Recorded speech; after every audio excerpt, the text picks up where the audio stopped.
Magandang umaga po sa inyong lahat.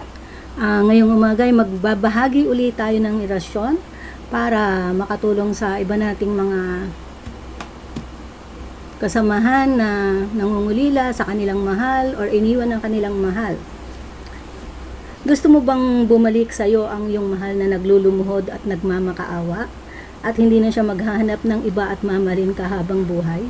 Pwes, kung yan ang gusto mo, gawin mo lamang ang pamamaraang ito. Kumuha ng dahon ng laurel, pumikit at mag-concentrate at isipin siyang mabuti. Pagkatapos, isulat sa dahon ng laurel ang pangalan niya. Halimbawa, kung ang pangalan niya ay Juan Cruz, so isinulat natin ang Juan Cruz.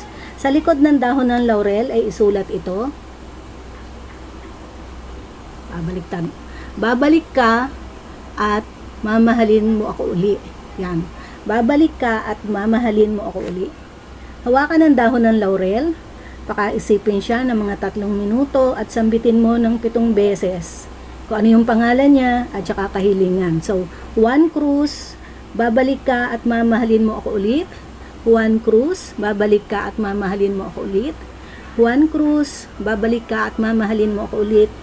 Juan Cruz, babalik ka at mamahalin mo ako ulit. So, pang-5, Juan Cruz, babalik ka at mamahalin mo ako ulit. Pang-6, Juan Cruz, babalik ka at mamahalin mo ako ulit.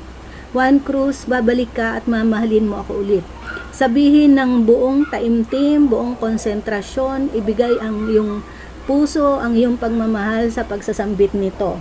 Pagkatapos, banggitin ang mga salitang ito: Sator, Arepo, Tenet, Opera, Rotas, Bam, Bau, Bin.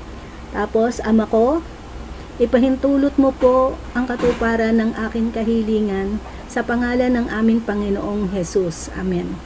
Pagkatapos ay balutin ng papel ang dahon ng laurel at ilagay sa iyong wallet o bag o sa iyong unan. So, balutin natin. Ganyan. Yan. Tapos, ilagay sa ilalim ng iyong unan o sa bag mo na lagi mong dala-dala.